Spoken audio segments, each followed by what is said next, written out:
Hello, Radhe Radhe. Welcome back to my YouTube channel. कैसे हो आप सब? अच्छे हैं ना? आई होप आप सब लोग बढ़िया होंगे। मैं भी अच्छी हूँ। और आज वेडनेसडे है और अभी सुबह का ही टाइम है। तो ये कुछ बर्तन हो गए थे धुलने के लिए, तो मैंने कहा चलो इनको धुल करके रख दे रही हूँ। वैसे तो डिस्पोजल है खाने पीने के लिए, लेकिन फिर भी थोड़े बहुत बर्तन हो ही जाते हैं। जैसे चाय वगैरह है और बच्चे हैं बार बार पानी मांग रहे हैं, तो थोड़े बहुत बर्तन हो ही जाते हैं।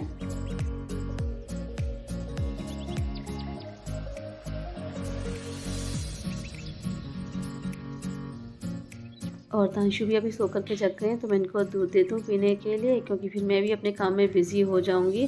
नहीं दिमाग में रहेगी तो फिर ये भूखे घूमते रहेंगे, क्योंकि अपने मुंह से तो ये कभी भी नहीं कहेगा कुछ भी खाने पीने के लिए। और ये बेडशीट मैं झाड़ करके दोबारा से बिछा दे रही हूँ।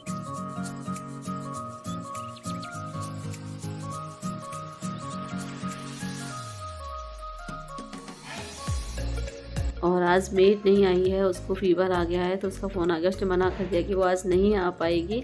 हमने फ़ोन करके बोला भी अगर तुम नहीं आ पा रही तो किसी और को अरेंज कर दो, क्योंकि शादी वाला घर है, काम बहुत है, तो किसी और का भी अरेंजमेंट नहीं हो पाया है। तो इसलिए मैं जल्दी जल्दी ये नीचे वाले पोर्शन की सफाई कर दे रही हूँ, झाड़ू पोछा वगैरह करके। क्योंकि देखो अकेले बस की बात नहीं होती है, सारे काम करना, सभी लोग मिलकर करेंगे तो काम जल्दी जल्दी हो जाएगा। और बच्चों पर भी ध्यान देना होता है, क्योंकि बच्चे क्या है, अब ये सब आपस में मिल गए हैं, अयान, काव्यांश, तांशु, तो ये तीनों मिलकर के ना इतना शोर करते हैं, इतना उधम मचाते हैं, ऊपर नीचे भागते हैं। तो इनका डर लगा रहता है कि कहीं इनको चोट वगैरह ना लग जाए, तो इन पर भी नज़र रखनी होती है। और ये दोनों आंटियां लगी हुई हैं, खाना पीना की तैयारी कर रही हैं छत पर ही। और सौरभ और गौरव दोनों जो है, साथ में सनी भी है, तीनों मिलकर के जो है घर में लाइटिंग की डेकोरेशन कर रहे हैं।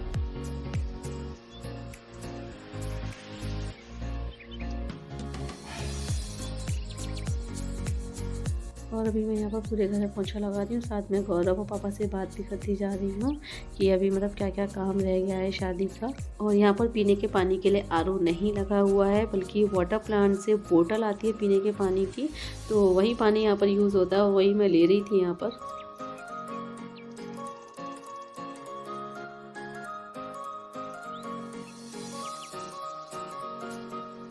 और अभी मैं यहाँ पर नहा करके तैयार हो रही हूँ। और आज भाई की हल्दी की रस्म है, तो इसीलिए आज मैंने पीली साड़ी पहनी है। और मैं तांशु से ऐसे चप्पल पहन करके बेड पर चढ़ने के लिए मना कर रही हूँ, तो मुझसे बोल रहे हैं कि मैंने चप्पल थोड़ी ना बेड से टच कर रखी है, मेरी चप्पल तो नीचे की साइड है। और अभी मैं तैयार हो गई हूँ, बस हाथों में बैंगल्स और पहन लूँ।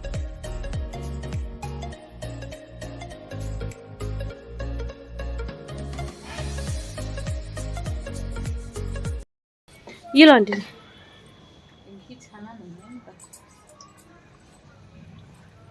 और फ्रेंड्स ये देखिए, ये बन रहे हैं, क्या बोलते हैं आंटी जी से, हथौना। हथौना। तो ये देखिए इस तरीके से बन रहे हैं। और ये मतलब लड़के के हाथ में रखे जाते हैं, दूल्हे के हाथ में रखे जाएंगे, हल्दी होगी जब, हल्दी तेल होगा। और ये देसी घी में ही सीखते हैं। तो ये अभी आंटी जी सेक रही हैं। और खाना पीना भी सब यहीं ऊपर छत पर ही बन रहा है, क्योंकि नीचे किचन में स्पेस नहीं है इतना, तो सब जगह अभी सब सामान फैला पड़ा है, नीचे ऊपर सब जगह ऐसे ही पड़ा हुआ है।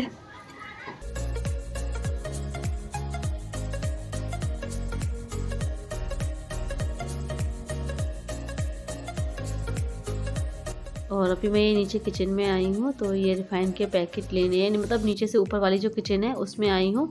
तो 2 रिफ़ाइन के पैकेट की ज़रूरत पड़ रही है ऊपर खाने के लिए, तो वो मैं आंटी को दे रही हूँ।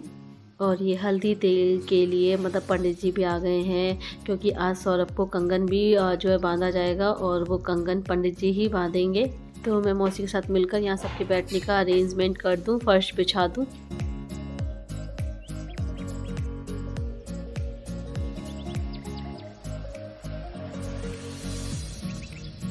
और अभी मैं कलश भर रही हूँ पानी से। तो ये जो पानी भर के कलश है ना, ये वहीं पर रखा जाएगा जहाँ पर हल्दी तेल चढ़ेगा सौरभ को। और ये काम दूल्हे की बहन का ही होता है। और अभी मैं जो है अनाज रख दूँ वहाँ पे जहाँ चौक बना हुआ है, जहाँ बैठ कर के सौरभ को हल्दी लगेगी, तेल भी चढ़ेगा। और पंडित जी यहाँ पर सारी तैयारियाँ अपनी कर रहे हैं, जो जो सामान की ज़रूरत पड़ रही है वो हम उनको देते जा रहे हैं।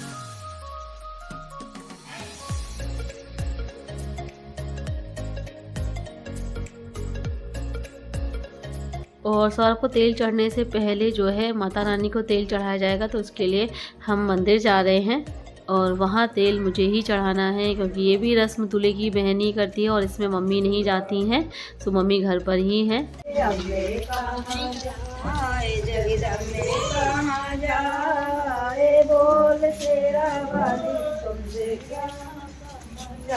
मैंने सोने का टीका बनवाया, पसंद नहीं आया, मैंने सोने की बिंदिया बनवाई, मेरी माँ को पसंद नहीं आई। इधर चलेंगे दस पसंद आया, मेरे कहाँ जा।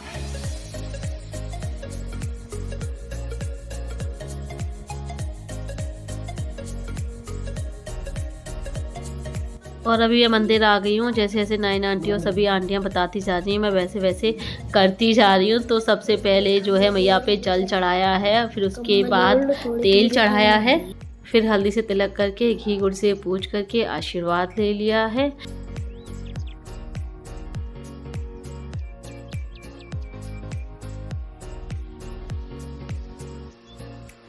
और तेल सिर्फ यहीं पटवारी मैया पे ही चढ़ाया जाता है, बाकी सब अंदर जितने भी देवी देवता बैठे हुए हैं सभी पर भोग रख करके बस पैर छू करके आशीर्वाद ले लेना है बस।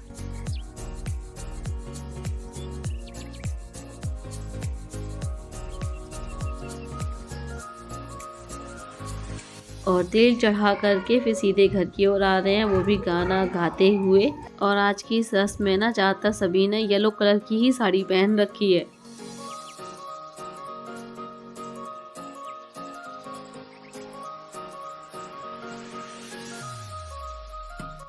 और तेल चढ़ने से पहले अभी एक रस्म और हो रही है। तो जो तिलहारिन बनी है ना, जो तेल चढ़ाएंगी 7 औरतें, तो उनमें से एक जो है आंटी बैठी हुई है, आंटी भी तिलहारिन बनी है, तो आंटी के सिर पे साड़ी रखी गई है। वो आंटी ऐसे ही बैठी रहेंगी। और ये खल्लड़ है, खल्लड़ में अनाज है और 2 मूसरी ली गई हैं। एक मूसरी आंटी के हाथ में है और एक मूसरी का यूज़ बाकी सभी 6 तिलहारिन कर रही हैं। और इसमें बिना आवाज़ के शगुन के लिए जो है 7 बार ये मूसरी से अनाज को कूटना है, बिल्कुल हल्के हाथ से। तो जैसे पहले आंटी ने किया, फिर दूसरी तिलहारिन ने किया, तो इस तरीके से हुआ है। इसके बाद मैं सौरभ को तेल चढ़ाने के लिए लेके जा रही हूँ। तो सौरभ के सर पे मैंने अपनी साड़ी का पल्लू रखा है, ऐसे ही लेकर के जाया जाता है।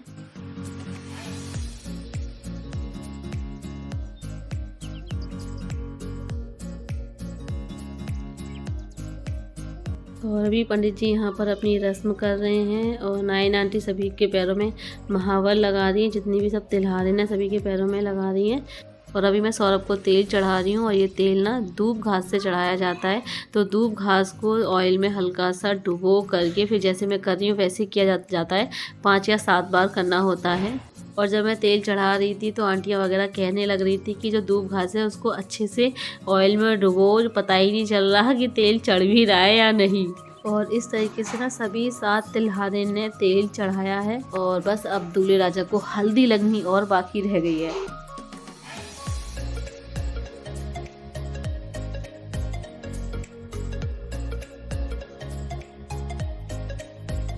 और यहाँ पर दूल्हे राजा को हल्दी लगना स्टार्ट हो गई है। तो हम 7 तिलहारिन मिल करके दूल्हे राजा को हल्दी लगा रहे हैं।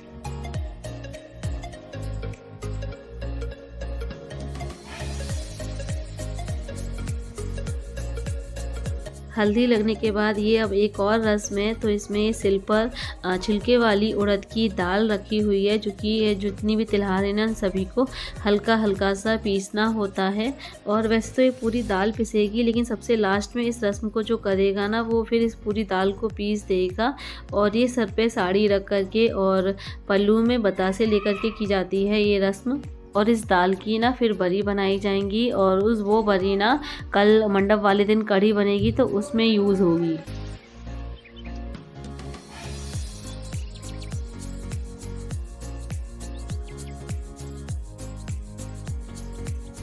और अभी यहाँ पर पंडित जी सौरभ को कंगन बांध रहे हैं और कंगन में गांठें इतनी टाइट बांधी जाएंगी जिससे कि दुल्हन रानी इतनी आसानी से खोल ना पाए।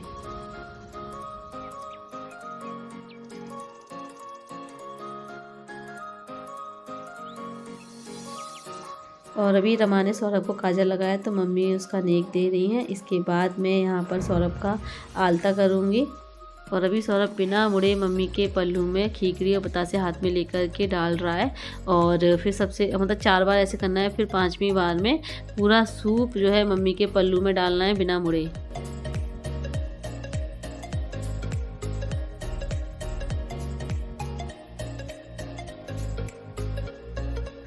और अब मैं यहाँ पर सौरभ का आलता कर दे रही हूँ। यहाँ पर यही बोला जाता है।